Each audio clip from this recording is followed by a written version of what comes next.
Subscribe करें हमारे YouTube channel साधना gold को और पाएं वीडियोस सबसे पहले। बेल आइकन दबाना ना भूलें। बताओ किसकी गलती से महाभारत हुआ? ये उत्तर दो मुझे। किसकी गलती से? हाँ, जवाब कुछ भी दो, जो आपको समझ आए वही बोलो। बोलो मेरी माँ, किसकी गलती से महाभारत हुआ? हाँ,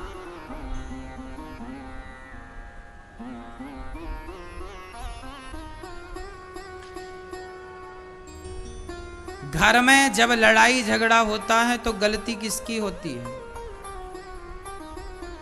किसकी गलती होती है? हाँ, हमेशा गलती बड़ों की होती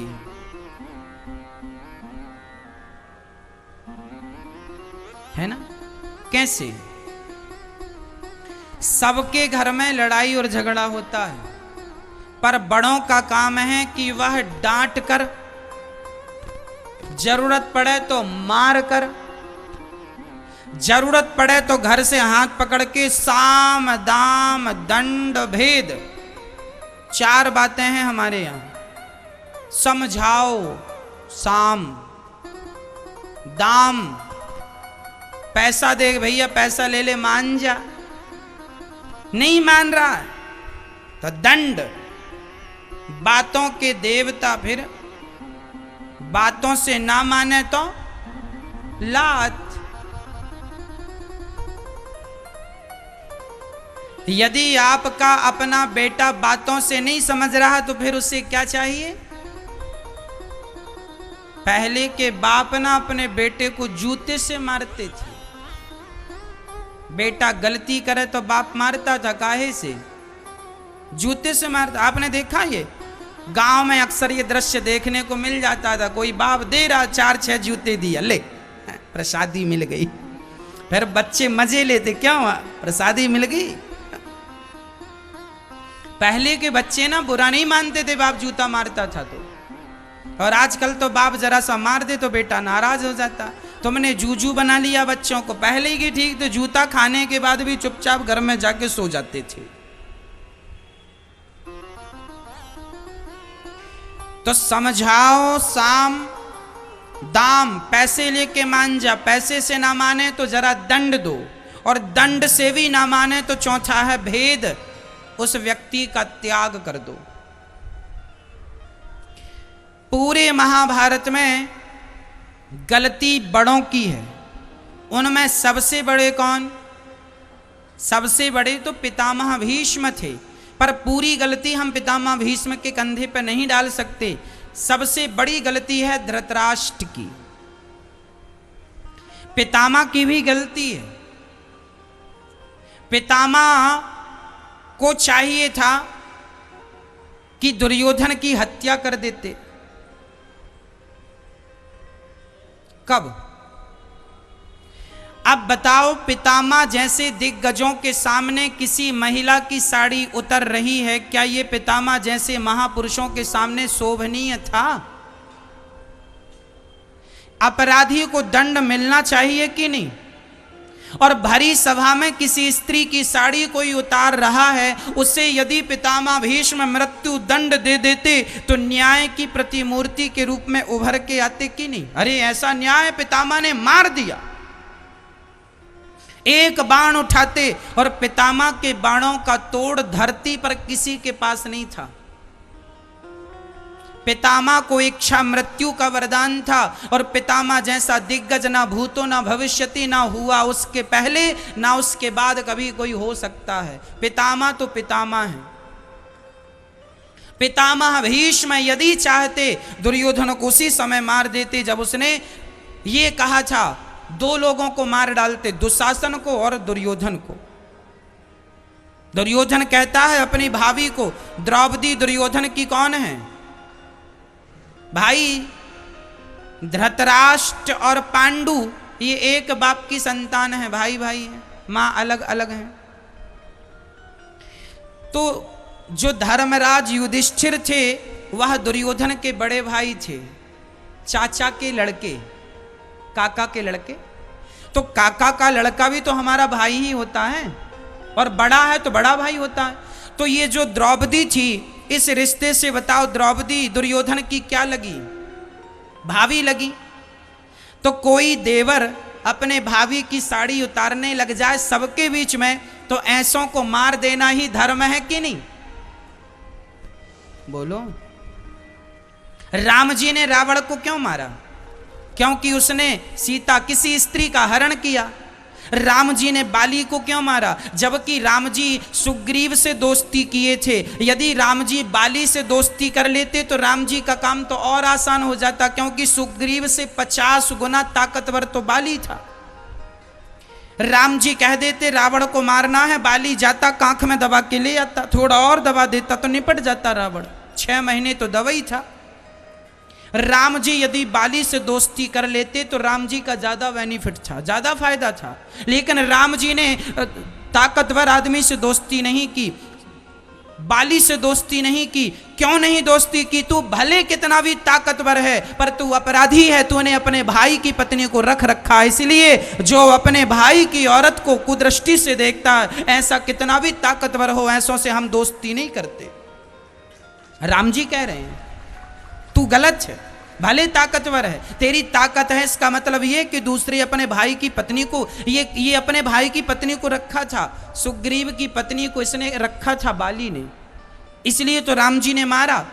अनुज बधु भगनी सुतनारी सुन सट कन्या सम ऐचारी, इन्हीं को दृष्टि विलोक जोई ताही बधे कछु पाप ना होई। जो अपने भाई की पत्नी का हरण करके उसके साथ दुराचार करे, ऐसे को मार देना ही पुण्य है या नहीं? हाँ, तो पितामह भीष्म को भी ये सिद्धांत पता था, बहुत बड़े विद्वान थे पितामह भीष्म, बड़े भक्त थे पितामह भीष्म, मार देते, नहीं मारा। एक आदमी, एक दुष्ट को यदि तुमने नहीं मारा तो उसके कारण हजारों लाखों निर्दोष महाभारत के युद्ध में मारे गए कि नहीं? इसलिए जब छोटे गलती करें तो बड़े या प्यार से समझाएं, शाम बेटा मान जाओ, झगड़ा ना करो। प्यार से बड़े बूढ़े समझाएं बच्चों को, तुम्हारे 2 बेटे हैं, झगड़ा विवाद की स्थिति उत्पन्न हो रही है, तो माँ बाप बैठे और प्यार से समझाएं, बेटा ऐसे काम नहीं, तुम भाई भाई हो, प्यार से रहो, समझाओ, दोनों के साथ प्यार से पेश आओ। यदि फिर भी ना समझें तो बंटवारा कर दो, चलो 1 एकड़ खेत तुम ले लो, 1 एकड़ खेत तुम ले लो, 1 प्रॉपर्टी तुम ले लो, 1 तुम ले लो, और सुखी रहो। साम दाम समझाओ, ना माने तो दे लेके अपना शांत करो। चलो इसके कारण ये झगड़ा तो नहीं होगा, लो बंटवारा कर दो। और मैं आपसे कह देता हूं मेरी मां, आज हमारे हिंदुस्तान में घर घर में जितने भी झगड़ा हो रहे हैं, भाई भाई के हो रहे हैं, और वो भाई भाई के झगड़े इसलिए हो रहे हैं, सही समय पे माँ बाप बंटवारा नहीं करते, सही समय पे बच्चों का हिस्सा नहीं देते। एक बूढ़ा आदमी बोला मैं तो मर जाऊंगा पर अपने बेटों को जीते जी बंटवारा नहीं करूंगा। अरे जीते जी बंटवारा नहीं करोगे तो तुम मरोगे, उसके बाद तुम्हारे मरने पर ये बच्चे 1-2 मर जाएंगे। 5 बेटे थे और बाप ने ठान ली कि मैं जीते जी बंटवारा नहीं करूंगा, तो क्या होगा? तुम मरोगे तो प्रॉपर्टी के लिए ये भाई भाई आपस में लड़ेंगे, 1-2 मर जाएंगे। तो क्या ये समझदारी है बाप की? ये समझदारी नहीं है। फिर समझदारी क्या है? समझदारी यह है कि तुम्हारे घर में यदि माना कि 4 एकड़ जमीन है, माना कि फॉर एग्जाम्पल यदि 4 एकड़ जमीन है और आपके 2 बेटे हैं, तो 1.5 एकड़ जमीन अपने छोटे और बड़े बेटे को देकर 1.5 और 1.5 कितना हुआ? 3 हुआ। अब बची 1 एकड़ अपने पास रखो बुढ़ापे में, और ये वसीयतनामा में लिख दो, जो सेवा करेगा उसकी संपत्ति है ये। तो धन के लालच से तुम्हारी सेवा भी हो जाएगी और झगड़े का कोई हिसाब नहीं होगा। यदि दोनों बेटे सेवा करें तो 1 एकड़ को दोनों बांट लेंगे, और दोनों नहीं करेंगे तो फिर एक ही बांटेगा। मतलब कुल मिला के आपके घर में विवाद ना हो, इसके लिए बूढ़ों को तैयारी कर लेना चाहिए। गलती तब होती है जब आप सही समय पर सही निर्णय नहीं लेते। महाभारत का युद्ध क्यों हुआ? बंटवारे के कारण हुआ। भाई दुर्योधन ने पांडवों की सारी संपत्ति हड़प ली, जुए में जीत ली, और पांडवों से कह दिया कि तुम 12 साल का वनवास, 1 वर्ष का अज्ञातवास पूरा करके आओगे तब लौटा देंगे। जब वो आए और मांगने लगे हमारा अधिकार हमें दो, तो देने से मना कर दिया, और मना किया तो महाभारत। अधिकार अपना छोड़ देगा कोई तो रामायण जैसा ग्रंथ लिखा जाएगा, और अधिकार कोई मांग लेगा तो महाभारत तैयार हो जाएगा। अधिकार छोड़ा था भगवान राम ने, कैकेयी ने कहा जाओ वनवास, अपना अधिकार, जबकि पहले बड़े बेटे का ही अधिकार होता था कि वो सिंहासन पर बैठे, लेकिन राम जी ने अपने भाई भरत के लिए अपना अधिकार छोड़ दिया कि नहीं? हाँ या ना? बोलो मेरी मां। छोड़ दिया। राम जी ने अपने भाई भरत के लिए अपना अधिकार छोड़ दिया, और यहां अधिकार छोड़ दिया तो रामायण तैयार हुई, और अधिकार मांग लिया पांडवों ने तो महाभारत तैयार हो गया। इसलिए हम कहा करते हैं कि माँ बाप को चाहिए कि सही वक्त पर सही बंटवारा कर दो, और सही वक्त पर बेटों से, नाती से, पोता से, सबसे मन हटा भी लो, और मन पूर्ण रूप से भगवान में लगा दो। इन बेटों में मन लगाने से कोई फायदा नहीं, किसी की गति इनसे होनी नहीं। तुम बेटों को कितना भी देकर जाओगे, ये बेटे भूखे के भूखे ही रहेंगे। आपका पिता आपको 1 करोड़ भी दे दे, 5 करोड़ भी दे दे, 10 करोड़ भी दे दे, तो भी आपको कम ही लगेगा ना। बहुत कम बेटे होते हैं जो पिता से धन नहीं, पिता की सेवा लेना पसंद करते हैं। बंटवारे में पिता के धन को तो सब बांट लेते हैं, लेकिन जब पिता को रखने की बात आती है तो छोटा कहता भैया तुम ही रख लो, बड़ा कहता छोटे से तुम ही रख लो। और यहां तक रखने की बात तो ठीक है, बूढ़े आदमी का जैसे तैसे गुजारा तो हो जाता है, लेकिन जब लोग मर जाते हैं, जब आप मरेंगे ना, और आपके यदि 2 या 3 या 4 बेटे होंगे, जब आप मरेंगे तब आपके बेटे क्या कहेंगे? बड़ा कहेगा छोटे से तुम ही तेरे ही कर लो। क्या कर लो? तेरे ही तुम कर लो। बड़ा छोटे से क्या कहेगा? तुम्हारे पास थे संपत्ति तुमने रखी, तेरे ही तुम करो। बड़ा कहेगा छोटे से, छोटा देखेगा कुछ तो सपोर्ट करो। तुम्हारे मरने पर तेरा ब्राह्मण खवाने के लिए भी ये सोचते हैं। ये तुमने बेटों को जो करोड़ करोड़ दिए हैं, करोड़ों की प्रॉपर्टी दी है, और करोड़ों करोड़ों देकर भी तुम मर रहे हो मेरा बेटा मेरा बेटा, ये तुम्हारी तेरही और बरसी करने में भी रोते हैं। मैं सारे बच्चों के लिए नहीं कह रहा हूं, पर अधिकाधिक बच्चे अपने माँ बाप की तेरही करने में बड़ा भाई छोटे पर टालता है, छोटा बड़े पर टालता है। आपने भी समाज में ये देखा होगा। फिर पैसे लेने के लिए आगे और सेवा करने के लिए पीछे। मीठा मीठा गप, कड़वा कड़वा थू। इसलिए हम आपसे कहा करते हैं अपनी तेरही अपनी बरसी खुद करके जाओ, बेटों के भरोसे ना रहा करो। बेटे करेंगे तो प्लस है, अच्छा है करेंगे, पर तुम अपना खुद कर लो तो क्या बुराई है।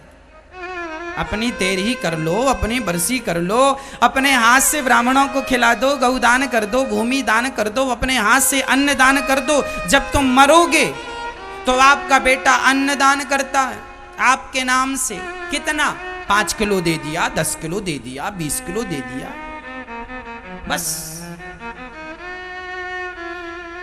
इसलिए अपने हाथ से भी कुछ कर लो। ये तुम्हारा जो पुण्य है यही तुम्हारे साथ जाना है। बच्चों से ये कहो कि तुम मेहनत करो और अपना कमाओ खूब मस्त। महाभारत का युद्ध केवल पितामह भीष्म की गलती ये रही है कि उन्होंने दंड नहीं दिया, और दुर्योधन के पिता धृतराष्ट्र की सबसे बड़ी गलती ये रही है कि ये अपने पुत्र के मोह में अंधे तो थे ही, आंखों से जो भीतर की कुछ आंखें होती हैं ज्ञान वैराग्य की, उन आंखों से भी अंधे थे पूरी तरह से। धृतराष्ट्र पुत्र मोह था। क्या था? पुत्र मोह। अक्सर हम देखते हैं बूढ़ों को पुत्र मोह हो जाता है। आज भी धृतराष्ट्रों की कमी नहीं। एक बेटे ने मेरे से कहा, महाराज जी हम 3 भाई हैं, हमारे पिताजी एक भाई के साथ रहते हैं, सारी संपत्ति उसे को दे दिए हैं और हमें कुछ भी नहीं दिया, हम दोनों भाइयों को घर से निकाल दिया। पिता का यह व्यवहार भी गलत है। पुत्रों के साथ भेदभाव नहीं करना चाहिए। यदि वह अच्छे हैं, सेवा कर रहे हैं, अच्छे हैं, तो उनका अधिकार उन्हें भी दो। कई माँ बाप पुत्र मोह में आ जाते हैं। किसी बेटे से ज्यादा, जो बेटा ज्यादा कमाता है ना, माँ बाप भी बड़े होशियार होते हैं। जहां से ज्यादा इनकम दिख रही होती है वहीं चिपक जाते हैं, उसी तरफ करवट ले लेते हैं। और उस बेटे के साथ तो अच्छे से पेश आते हैं जो कमाऊ है, और जो कमाता नहीं है उसको आंख दिखाते हैं। अर्थ क्या निकला?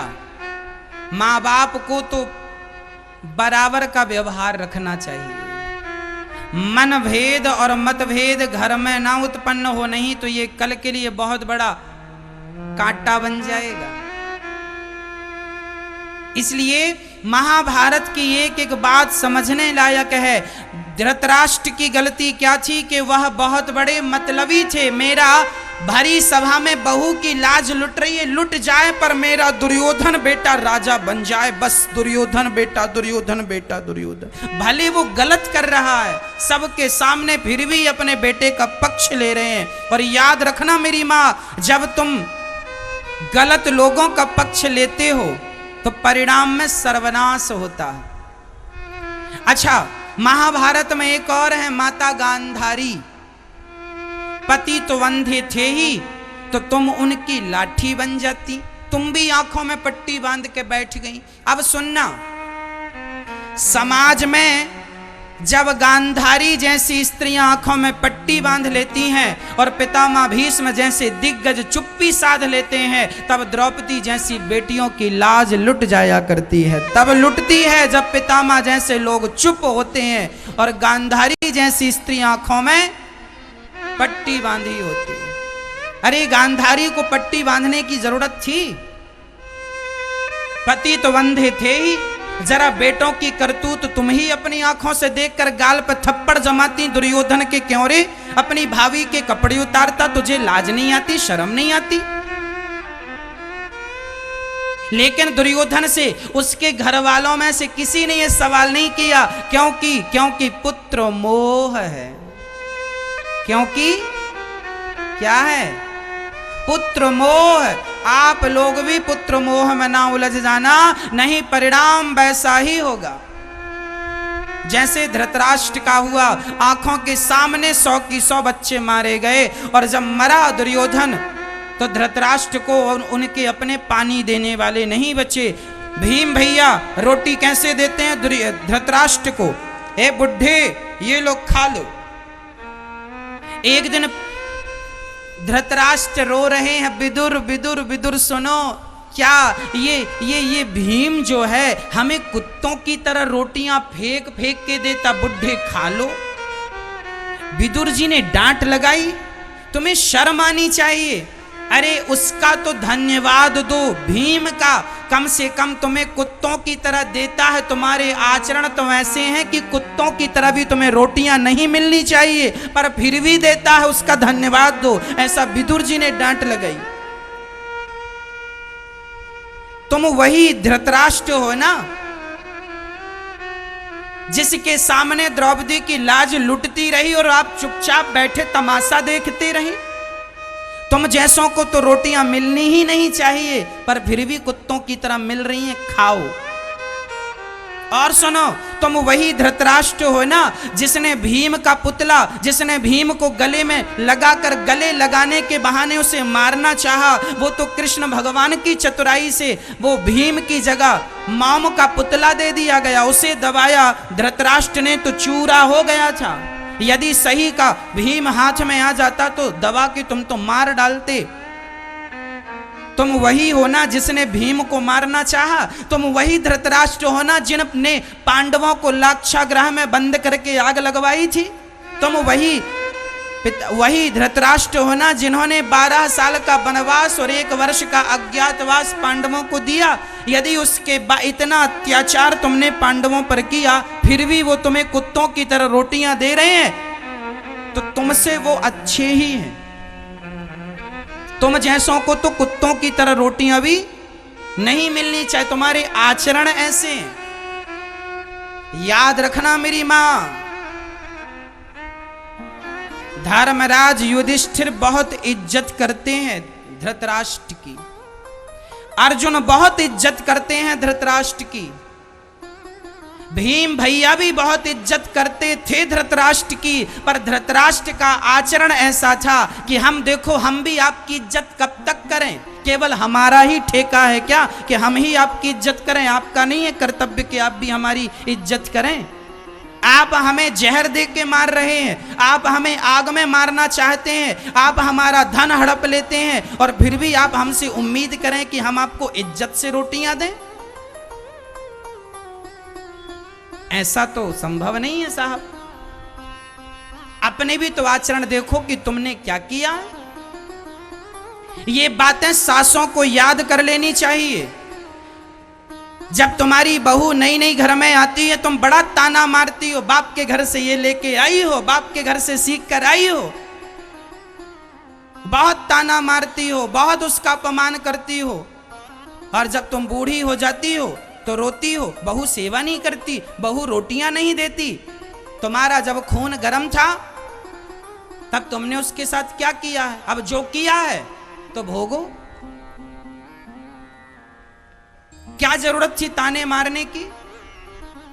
क्या जरूरत थी उल्टे सीधे शब्दों का प्रयोग? याद रखना मेरी मां, यदि मैं आपको आज एक गाली दे दूं और गाली देने के बाद आपको मैं 56 प्रकार का भोजन भी करा दूं, आपकी सेवा भी कर दूं, तो आपके अंदर कहीं ना कहीं वो गाली रह जाएगी कि फला व्यक्ति ने मेरा अपमान किया था। इसलिए मैं आपसे प्रार्थना करता हूं, आपकी बहू से आप अपना व्यवहार ना बिगाड़िए, नहीं तो आपकी बहू आपसे बुढ़ापे में बदला ले सकती है। समय सबका आता है। यदि आज सास का समय है तो कल बहू का भी आएगा। एक बार क्या हुआ, ये शास्त्रों का बिल्कुल स्पष्टीकरण बोल रहा हूं। एक तालाब खाली हो रहा था, मछली पानी के अभाव में तड़प तड़प के मर रही थी। एक मछली जब मर रही थी तो चींटी आई और चींटियों ने मछली को खाना शुरू कर दिया। मछली ने कहा, चींटी हमें क्यों खा रही है, हम तो तड़प रही हैं। चींटियों ने कहा, हम अब ये पूरा तालाब हमारा है, हमारा राज्य है, तुम जितनी मछलियां हो हम सबको खाएंगी। चींटियां खाने लगी मछलियों को। तब मछलियों ने कहा, चलो ठीक है, खा लो हमें, पर आज तुम्हारा दिन है, जरा बारिश आने दो और तालाब को भरने दो। आज यदि तालाब सूख गया है तो दिन तुम्हारे हैं, और तालाब भर जाएगा तो दिन हमारे होंगे। फिर वही मछलियां चींटियों को खाती हैं, वही मछलियां चींटियों को खा लेती हैं। याद रखना मेरी मां, समय सबका आता है। जब तुम्हारा समय अच्छा आवे तो उस समय में संबंध बनाना, व्यवहार बनाना, बिगाड़ना मत। आज तुम्हारा वक्त है, कल ये तुम्हारा वक्त रहेगा, इसकी गारंटी नहीं है। कल समय था धृतराष्ट्र का, कल समय था कल समय था दुर्योधन का, लेकिन जब उनका समय था तो उन्होंने अपने समय का दुरुपयोग किया, नारियों का अपमान किया है, बड़ों का तिरस्कार किया है। अब उसी उनके कर्मों ने उन्हें रणभूमि में 100 की 100 कौरवों को मरना पड़ा कि नहीं। और धृतराष्ट्र जो बड़ा बेटा दुर्योधन मेरा, गांधारी माँ ने तो अपनी पट्टी तक उतार दी थी। गांधारी माँ ने दुर्योधन के लिए अपनी आंखों की, हाँ देखना जरा और ध्यान से सुनना, गांधारी माँ ने आंखों की पट्टी उतार दी। किसके लिए? दुर्योधन कल सवेरे सवेरे आ जाना, मैं जीवन भर की तपस्या से शक्ति इकट्ठी की है, कल मैं पट्टी हटाऊंगी, तुझे देखूंगी, तेरा शरीर वज्र का बन जाएगा, किसी के मारे मरेगा नहीं। हाँ माता गांधारी, आपने दुर्योधन को अमर बनाने के लिए पट्टी खोली है ना। यदि दुर्योधन को द्रौपदी के अपमान के लिए पट्टी हटा करके द्रौपदी की लाज बचाने के लिए पट्टी उतारी होती तो आज समाज आपका बड़े सम्मान से, आदर से नाम लेता कि चलो पुरुषों ने तो चुप्पी साधी, पर एक महिला की लाज के लिए एक महिला सामने आई। आंखों की पट्टी तो गांधारी माँ ने उतारी है, लेकिन दुर्योधन को बचाने के लिए वो पट्टी यदि द्रौपदी की लाज बचाने के लिए उतारी गई होती तो आज गांधारी का स्थान ऊंचा होता। देखो साहब, ना मैं जिंदा रहूंगा ना आप जिंदा रहेंगे, लेकिन देखो मरने के बाद भी इतिहास के पन्नों में आज हम और आप डिस्कस कर रहे हैं। ऐसा ना करके जाना कि आपके जाने के बाद जब चर्चाएं हों तो आपको गलत ठहराया जाए। ऐसा कुछ कर जाना कि आप सही ठहराए जाएं समाज के द्वारा। बताओ, गांधारी को पट्टी कहां उतारनी चाहिए थी? द्रौपदी की लाज लुट रही थी तब पट्टी उतारना चाहिए थी, या दुर्योधन को अमर बनाने के लिए पट्टी उतार रही हैं, ये सही है या वो सही था? यदि दुर्योधन जैसे लोग अमर हो गए तो आज एक महिला की लाज लूटने का प्रयास किया, ये अमर हो जाएंगे तो दिन में 50 की लाज लूटेंगे, ना जाने किस किस के कपड़े उतारेंगे ये लोग। ऐसों को तो मर जाना ही ठीक है, ऐसों को तो मर जाना अच्छा है। अब आप देख लो कि आपके घर पर महाभारत नहीं होना चाहिए, कहीं आप लोग भी गांधारी तो नहीं है, कहीं आप लोग भी धृतराष्ट्र तो नहीं है। आपकी बहू के साथ अत्याचार हो रहा है और सासू माँ देख कर भी यदि आपने चुप्पी साध ली तो तुम्हारी आंख, तुम गांधारी ही हो, तुम्हारी पट्टी बंधी है। यदि तुम अपने बच्चों पर अत्याचार, बड़ा भाई छोटे भाई पर अत्याचार कर रहा है और आप पिताजी चुपचाप देख रहे हैं तो तुम ही पितामह भीष्म हो। इसलिए मेरी मां, गलत ना करना, नहीं तो इतिहास तुम्हें माफ नहीं करेगा।